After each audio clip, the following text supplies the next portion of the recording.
Estamos de volta com o programa de Fato e de Direito e hoje falando sobre a regulamentação do trabalho de diarista e de empregado doméstico. Empregado doméstico tem direito à hora extra? Pela legislação atual, o empregado doméstico não tem direito à hora extra. Não tem direito nem à hora extra, nem adicional noturno, nem adicional de insalubridade, nem adicional de periculosidade, nem salário família, nem benefício de auxílio acidente, certo? Então, tem uma série de direitos que os trabalhadores, em geral, são contemplados, né? e os domésticos não são. Ainda não têm ainda uma série de direitos. E como é que fica, então, a situação para os empregadores? Bem, havendo a aprovação dessa proposta de emenda constitucional, quando os trabalhadores domésticos passarão a ter todos os direitos dos empregadores normais, a situação dos empregadores, ela no mínimo, vai ser aumentada em 8%, que é o percentual do FGTS, não é? Além disso, a contribuição previdenciária e toda uma série de direitos. Quando também dispensar sem justa causa, vai ter que pagar 40% do FGTS. Então, já é mais um acréscimo na despesa, no custo do empregado doméstico. E, em virtude disso, há um receio do maior desemprego, né?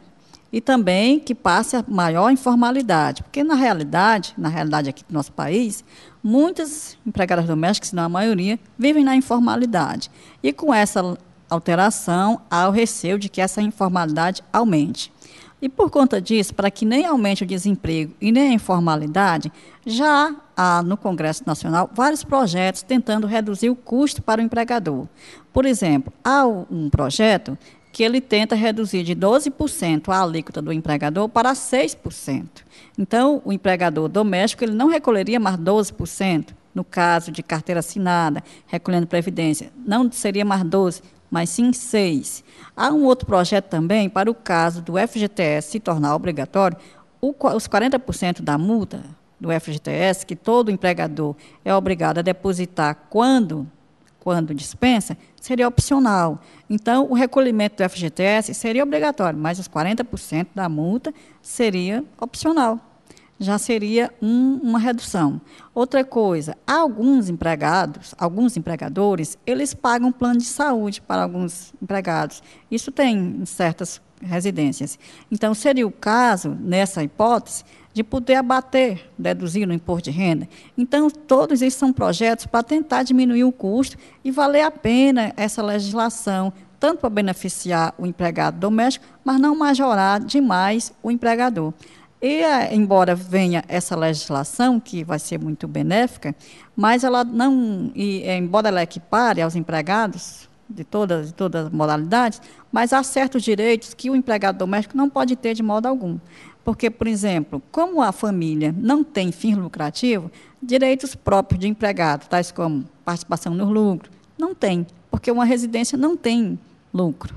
Então, embora equipare, há direitos que o empregado doméstico não pode ter pela própria natureza do trabalho.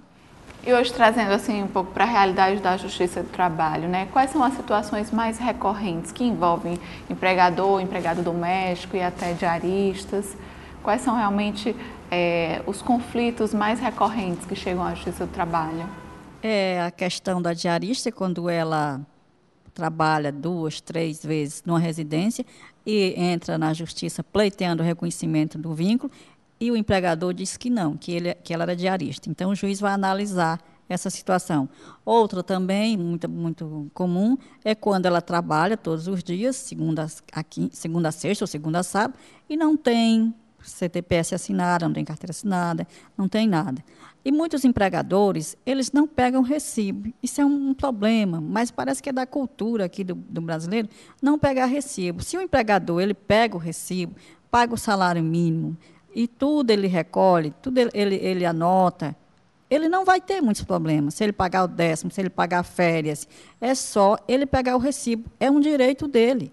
Ele tem que pegar esse recibo, porque numa empresa normal, o empregador paga e tem um contra-cheque. O empregador comum, o empregador doméstico, ele tem que fazer isso também como uma prevenção. De fato, as questões mais recorrentes na Justiça do Trabalho envolvendo empregados domésticos e diaristas são, como a doutora Glaucia falou, essas voltadas para o reconhecimento do vínculo, né, a tentativa do reconhecimento do vínculo empregatício por parte de supostos, digamos assim, trabalhadores autônomos, ou seja, diaristas, né, e que, na verdade, são empregados ou que tentam ser empregados e, na verdade, são diaristas, empregados mesmo, realmente são questões envolvendo empregados, reconhecidamente empregados domésticos, e que buscam o pagamento de direitos trabalhistas. Às vezes a família alega que não tem condições de pagar e tudo, mas se não tem condições de pagar, não deveria ter contratado, né? Pagar os direitos, tais como o 13º salário, que muitas vezes os empregados não se lembram de pagar ou não querem pagar, ou às vezes quando pagam as férias, não pagam um terço de férias, né, que é um direito dos trabalhadores domésticos, né, as férias, o repouso das férias, e que são pagas não só com o valor do salário, mas com um acréscimo de um terço, né? Então, essas são as questões, basicamente, são essas as questões que são levadas ao nosso conhecimento, e as de maior complexidade, digamos assim, de maior grau de dificuldade, é a de se reconhecer se existe ou não vínculo empregatício em determinadas situações. Né? Que orientações os senhores dariam, então, para patrões e empregados, para que haja, assim, que todos os direitos sejam pagos, né? Que haja uma convivência pacífica, uma relação de trabalho sem conflitos? Bem, o empregador deve observar a legislação, cumprir pagando o salário mínimo, 13º salário, férias e principalmente pegando os recibos. E o empregado doméstico, ele deve reconhecer os direitos dele, mas também os deveres, de trabalhar com zelo e cumprir todos os seus deveres também. Eu acho que é uma relação, né, é uma relação sui generis entre empregador doméstico e empregado. Não é como uma relação do empregado de empresa, né? É uma relação que exige um alto grau de confiança, né, do empregador em relação ao empregado. Muitas vezes deixa a família nas mãos das empregadas, dos filhos e tudo, né? E elas assumem até muitas vezes o papel de mãe mesmo, né, dos filhos. Então é uma relação em que deve haver essencialmente muito respeito do empregador para com o empregado e vice-versa. Todos devem se tratar com bastante dignidade e de modo que mantenham uma relação bastante saudável, né? Além de, naturalmente, respeitar as obrigações legais. Obrigada pela participação dos senhores no programa de hoje. Bem, esperamos que essas informações tenham ajudado você a saber mais sobre a regulamentação do trabalho do empregado doméstico e da diarista.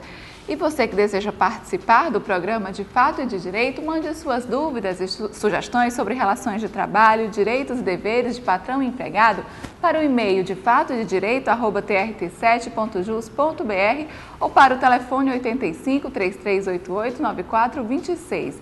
E se deseja conhecer mais sobre a Justiça do Trabalho, é só acessar o site www.trt7.jus.br. Até mais!